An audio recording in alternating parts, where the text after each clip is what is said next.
ఇప్పటివరకు మీరు EAMCET tips and tricks గురించి ఎన్నో వీడియోస్ చూసుంటారు అండ్ అలానే కోచింగ్ సెంటర్స్లో కాలేజెస్లో కూడా చాలా మంది మీకు చెప్పుంటారు. బట్ కాలేజ్ చూస్తే సంథింగ్ డిఫరెంట్. మీకు ఎవ్వరు చెప్పని టిప్స్ అండ్ ట్రిక్స్ని ఈ వీడియోలో నేను మీకోసం చెప్తాను. మీరు ఛానల్కి కొత్తగా వచ్చినట్లయితే సబ్స్క్రైబ్ చేసుకోండి. ఇంటర్ స్టూడెంట్స్కి ఇంతకన్నా మంచి కాంటెంట్ ఎక్కడా దొరకదు. ఫస్ట్ థింగ్, మనందరికీ తెలుసు, రేపు మీరు రాయబోయే ఎంసెట్ ఎగ్జామ్ ఏదైతే ఉందో maths 80 questions, chemistry 40 questions, physics 40 questions వస్తాయి. ఈ క్వశ్చన్స్కి టైం డివైడ్ చేసుకుందాం.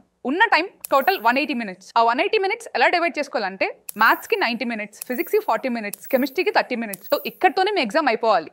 లాస్ట్ 20 మినిట్స్ ఏదైతే ఉందో ఈ 20 మినిట్స్లో కూడా మీకు రాని కాన్సెప్ట్స్, రాని క్వశ్చన్స్, వాటి మీద చీట్ కోడ్స్ అప్లై చేయండి. అంతే తప్ప కనబడ్డ అన్ని క్వశ్చన్స్కి చీట్ కోడ్స్ పెట్టద్దు. అనవసరంగా మార్క్స్ పోయే ఛాన్సెస్ ఉన్నాయి. ఇప్పుడు ఈ క్వశ్చన్స్ని ఎలా సాల్వ్ చేయాలని అడిగితే అది మీ ఇష్టం. Sure good at chemistry, so కెమిస్ట్రీతో స్టార్ట్ చేసి 30 మినిట్స్లో కంప్లీట్ చేసేయండి. ఇంకా 30 మినిట్స్ కన్నా ఒక్క నిమిషం కూడా కెమిస్ట్రీకి ఇవ్వకండి. నెక్స్ట్ ఫిజిక్స్కి 40 మినిట్స్ కన్నా ఎక్కువ టైం ఇవ్వకండి. 40 మినిట్స్లో ఫిజిక్స్ ఎండ్ చేసేయాలి. ఎంత ఫాస్ట్గా ఫినిష్ చేసే ఛాన్స్ ఉంటే అంత ఫాస్ట్గా ఫినిష్ చేసుకోండి. ఆర్ఎల్స్ మీరు అన్నిట్లో గుడ్ అనుకుంటే మ్యాథ్స్లో కొన్ని క్వశ్చన్స్ చేసి కెమిస్ట్రీకి వెళ్ళండి, కెమిస్ట్రీలో కొన్ని క్వశ్చన్స్ చేసి ఫిజిక్స్కి వెళ్ళండి. కానీ టైమింగ్ మాత్రం చూసుకోండి. సో వీటికి ఉన్న టైం కంటే ఎక్కువ ఇవ్వకండి. ఈ కాన్సెప్ట్ నాకు వచ్చలే అని క్యాలిక్యులేట్ చేసుకుంటూ కూర్చుంటే టైం అంతా వేస్ట్ అయిపోతుంది. నేను చెప్పినట్టుగా ఈ టైమింగ్స్లో కంప్లీట్ చేసేయండి. అప్పుడు మీకు 20 మినిట్స్ మిగులుతాయి. ఆ 20 మినిట్స్లో మీకు అసలు తెలియని క్వశ్చన్స్ ఏదైతే ఉన్నాయో అవి చూసుకోండి. సో ఈ 160 మినిట్స్ టైంలో మీకు తెలిసిన క్వశ్చన్స్ మాత్రమే చేసుకోండి. ఫాలో దిస్ స్ట్రాటజీ, మార్క్స్ చాలా ఇంప్రూవ్ అవుతాయి. ఒక క్వశ్చన్ చూసాక ఆ క్వశ్చన్ దగ్గరే స్ట్రక్ అయిపోయి మీరు మోర్ దెన్ 5 మినిట్స్ కన్నా ఎక్కువ పెడుతున్నారంటే ఇంకా మీ ర్యాంక్ ఎక్కడికో వెళ్ళిపోతుంది. గుర్తుపెట్టుకోండి, ఆ 3 hours బ్రెయిన్ చాలా షార్ప్గా పనిచేయాలి. ఒక క్వశ్చన్ మీకు వచ్చా రాదా అన్నది మీరు less than 5 secondsలోనే డిసైడ్ అయిపోవాలి. మీకు అది వచ్చు అనిపిస్తే చేయండి, లేదు అనిపిస్తే వదిలేసి నెక్స్ట్ క్వశ్చన్కి వెళ్ళిపోండి. లేదా ఇది నేను ట్రై చేస్తే వస్తుందేమో అనిపిస్తే keep it for mark as review.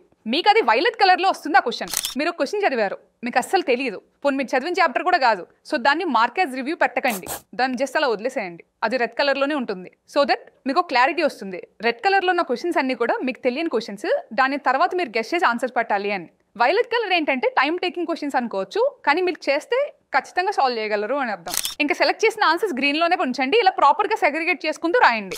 ఎగ్జామ్లో 3 hours చాలా ఇంపార్టెంట్. అట్లీస్ట్ ఒక 1 hour ముందు ఎగ్జామ్కి వెళ్ళండి. సో దట్ మీకు చాలా పీస్ఫుల్గా ఉంటుంది. ఒక క్వశ్చన్ రాలేదు అనేసి డల్ అయిపోవడం, ఈగోకి తీసుకొని అక్కడే స్టక్ అయిపోవడం లాంటివి చేయొద్దు. 5 seconds టైం అంతే. 5 secondsలోనే మీరు క్వశ్చన్ చదివి వస్తుంది అనిపిస్తే రాయండి, వద్దు అనిపిస్తే వదిలేసి నెక్స్ట్ క్వశ్చన్కి వెళ్ళిపోండి. ఈ 160 మినిట్స్ ఏదైతే ఉందో ఈ డ్యూరేషన్లో మీరు అన్ని క్వశ్చన్స్ చూసేసి ఉండాలి. లాస్ట్ 20 మినిట్స్లో ఇంకా మీరు చూడడానికి ఏ క్వశ్చన్ మిగలకూడదు. ఇక్కడ మీకు నాట్ విజిటెడ్ అనేది 0లో ఉండాలి. సో దీని తర్వాత లాస్ట్ 20 మినిట్స్ రెడ్ కలర్లో ఉన్నవి అస్సలు తెలియని క్వశ్చన్స్ అనమాట. వాటి మీద చీట్ కోడ్స్ అప్లై చేసుకోండి. ఇలా మీకున్న 3 hours ప్రాపర్గా డివైడ్ చేసుకొని ఎగ్జామ్ రాయండి. ఒకవేళ కావాలంటే బిఫోర్ గోయింగ్ టు ఎగ్జామ్ ఒక మాక్ టెస్ట్కి అటెండ్ అవ్వండి. ఒక మాక్ టెస్ట్ అటెంప్ట్ చేస్తే మీకు ఆ ఇంటర్ఫేస్ అర్థమవుతుంది, పేపర్ ఎలా ఉంటుందో అర్థమవుతుంది, మనం ఎలా రాయాలో అనే క్లారిటీ కూడా వస్తుంది. ఓకేనా? టెన్షన్ తీసుకొని ఎగ్జామ్లో స్ట్రక్ అవ్వద్దు. పీస్ ఆఫ్ మైండ్తో ఉండండి. మీరు చాలా బాగా ప్రిపేర్ అయ్యారు, చాలా బాగా రాస్తారు కూడా. So no need to worry at all. All the best for your exam. కుమ్మేయండి ఇంకా. If you like the video, hit that like button, share it with your friends and subscribe for more. Thanks for watching and see you in the next video.